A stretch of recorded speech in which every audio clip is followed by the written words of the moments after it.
Hey guys, it's Prince Rich with Rich Technology Group, and I'm also joined by my wonderful co-host, Sunita Allister. Sunita, how are you today? I'm good. How are you doing?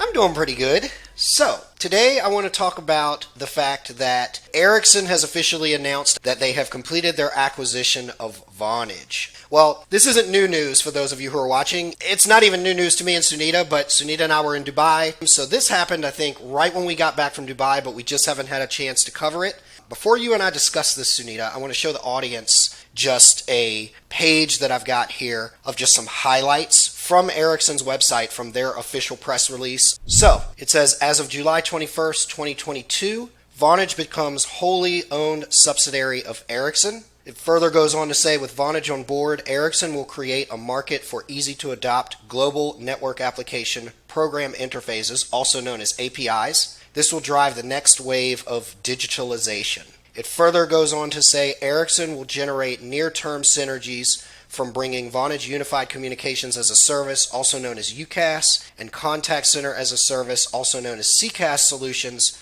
to its existing customers. And then it finally says in the bullet point of the press release, Rory Reid, which is Vonage's current CEO, is now appointed member of Ericsson's executive team. So let's talk about this for a minute, Sunita, because I want to go over some of those bullet points that I just discussed. Let's start with the top one, and then I want to get your take on each one. It says, as of July 21st, 2022, Vonage becomes wholly owned subsidiary of Ericsson. I just want to get your honest opinion. What's your take on Ericsson, and what's your take on Ericsson acquiring Vonage? As maybe you remember that we already have discussed it, and as far as I remember, Ericsson is because of their phones, which were Yeah. reliable. And to be very honest, it's a brand that everybody knows about. I mean, mostly people know them like with the phones, and they can just simply link them up. You're Yeah, talking most. cell phones, because they had IP phones at one point, but you're talking more on the cell phone I, side, I I am correct? talking about the cell phones, exactly. Because those were the only phones popular in the early 2000s. So, yes, we've been Yeah. using Nokia and the Ericssons. As far as I know, it's a good brand. And by them like joining together, I am hoping very good things to happen in future. Yeah.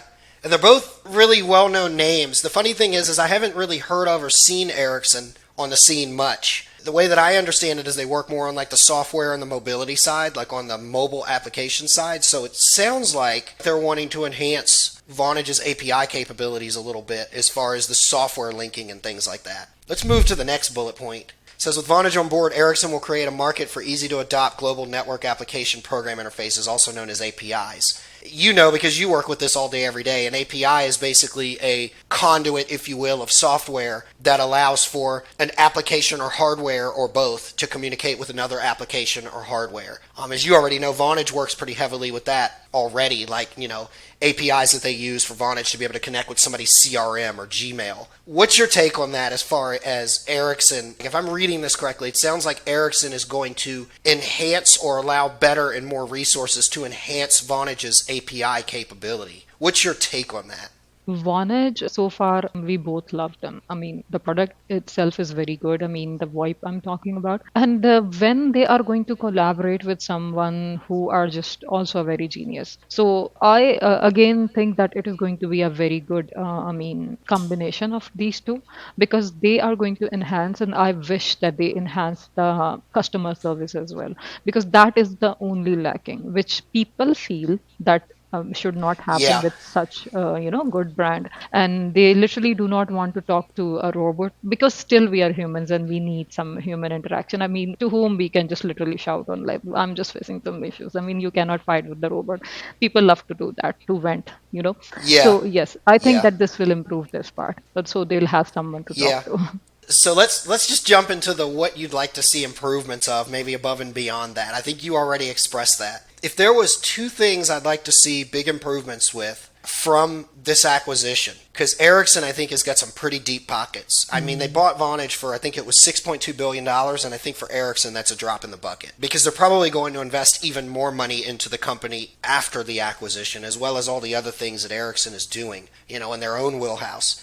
I'd like to see better API. Well, I shouldn't say better API because I don't think there's anything wrong with Vonage's current API capabilities, but there could always be more. You and I get these customers that, oh, well, I've got such and such CRM, or you've messaged me in the chat and said, hey, Prince, I just talked to this person. We think Vonage is a good fit, but they're asking, can they integrate with this CRM? And then we do the research and the answer is no. So it's not that Vonage's current API and software link capabilities are bad. I'd like to see Ericsson maybe be able to help broaden it a bit into more other widely used CRMs, or maybe even some of the not so mainstream CRMs or softwares that they're not quite mainstream yet, but they're growing. The other thing that I would like to see a big improvement on, which you already brought up, is with Vonage's customer service. It's no secret. We've mentioned it on the channel. You've heard it from many customers, but it's no secret that their customer service has suffered since late 2020, early 2021. And I just don't see any reason why, if they really truly want to enhance the customer service experience, which means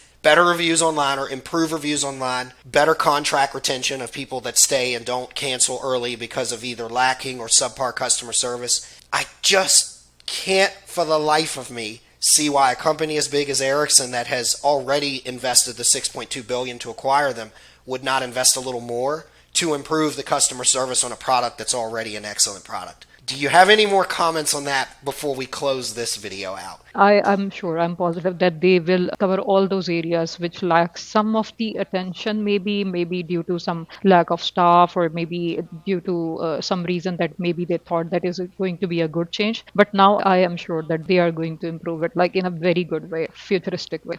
My fingers are crossed. So, well, thank you so much for being here, as always, Sunita, and for your input. And for those of you who are watching, don't forget, we represent Vonage. We work with Vonage on a daily basis. We actually work with one of the best reps over at Vonage as well, who can, show you demos, get you special pricing, help figure out if Vonage is or isn't a good fit for your business. So you can always reach out to us if you'd like our help in consulting with Vonage or seeing if their solution is a fit. As always, this is Prince Rich and Sunita Allister with Rich Technology Group, and we'll catch you guys again in the next video.